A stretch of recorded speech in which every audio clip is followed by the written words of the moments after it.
भिवू नकोस मी तुझ्या पाठीशी आहे, अशक्य ही शक्य करतील स्वामी. ही वाक्य आपण ज्यांच्याविषयी ऐकतो ते स्वामी समर्थ.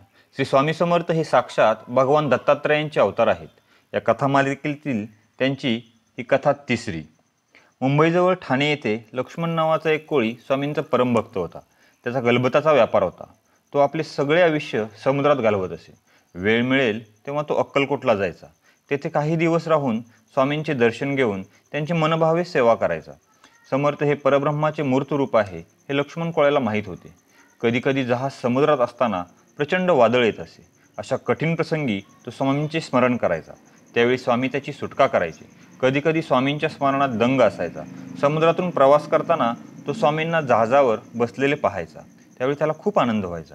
स्वामी आपल्यासोबत आहेत आणि आपल्या जहाजाला काहीही होणार नाही अशी त्याला खात्री वाटायची.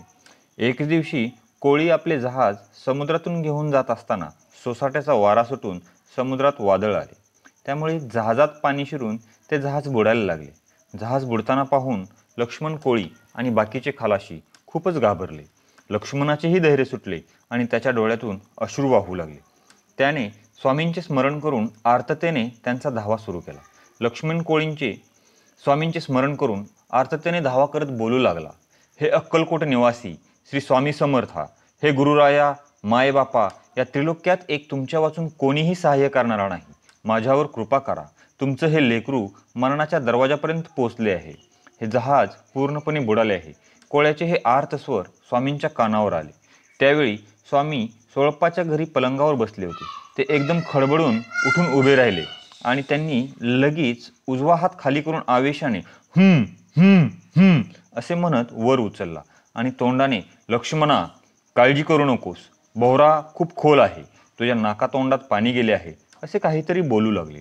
तेव्हा तिथे उपस्थितांना समजत नव्हते आणि इतक्यात स्वामींनी आपला हात वर घेतला आणि बोलले, लक्ष्मणा, सुटलास रे बाबा. त्या क्षणी स्वामींच्या हातातून पाणी निथळत होते. हा काय चमत्कार आहे हे चोळप्पाच्याही लक्षात आले नाही. त्याने पाणी चोखून पाहिले तर ते खारट लागले. म्हणून चोळप्पाने स्वामींना विचारले. तेव्हा स्वामी उत्तर देत बोलले, अरे, लक्ष्मणाचे जहाज बोहऱ्यात सापडले होते. ते उचलले आणि किनाऱ्यावर आणून ठेवले. स्वामींच्या बोलण्याचा उलगडा तेव्हा कोणालाही झाला नव्हता.